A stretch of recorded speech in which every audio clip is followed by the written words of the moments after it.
না একটা কুকুর হয়ে যদি সে স্বর্গে যেতে পারে কৃষ্ণ নাম করে, তবে আমরা কেন পারবো না বাবা?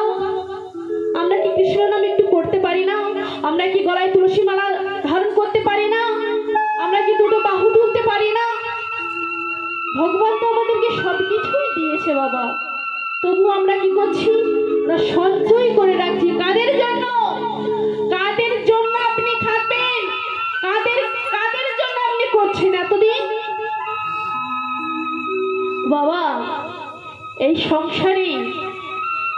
সংসারে আপনি যতদিন দিতে পারবেন ততদিন কেবলমাত্র আপনি এই সংসারে ভালো থাকবেন, আপনার খোঁজ খবরে নেবে। যখন আপনার যখন খাটাখাটনি শক্তি থাকবে না, আপনি যখন কিছু কর্ম করতে পারবেন না, তখন আপনার ওই পরিবার আপনাকে কিন্তু আর ভালোবাসবে না। তাহলে আমাদের ভালোবাসা কতদিন থাকে তারই একটা দৃষ্টান্ত দিচ্ছি বাবা। একটা লেবু দেখেছে? লেবু দেখেছো? একটা লেবুকে 4 ভাগের 1 ফালি ওই খাওয়ান বাড়িতে দিয়েছে। প্রথমটা চিপেছে বাবা, বেশ গোল গোল করে রসটা বেরিয়েছে। আবার একটু চিপেছে, না তার মধ্যে একটুখানি বেরিয়েছে।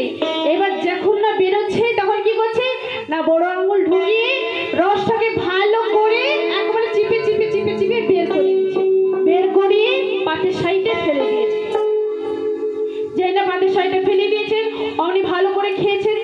খাওয়ার পর এবার উঠে চলে যাচ্ছে, এমন সময় ওই লেবুর খসাটা বলছে, কি গো আমায় কিছু বলবে না? এতক্ষণ তো তুমি আমায় সেবা করে তৃপ্তি পেলে, কত সুন্দর করে খেলে, তো তুমি যাওয়ার সময় তুমি আমার সঙ্গে একটা কথাও বলবে না? তুমি চলে যাচ্ছ। তখন ওই যে খেয়েছিল সে কি বলছে না, তোমার সঙ্গে আমার ভালোবাসা ছিল কখন না তোমার মধ্যে যখন রস ছিল, তাই তোমার মধ্যে আমার সম্পর্ক ছিল। তাই এখন তোমার মধ্যে রস নাই, কষ নাই, কিছু নাই, তাই তোমার মধ্যে আমার কোনো সম্পর্ক নাই। হরি বল। তদ্রূপ আমাদের কিন্তু একই জিনিস। আমরা যখন খাটাখাটনি করতে পারছি, আমরা যখন রুজি রোজগার করতে পারছি, তখন কিন্তু আমাদের পরিবার আমাকে খুব ভালোবাসবে।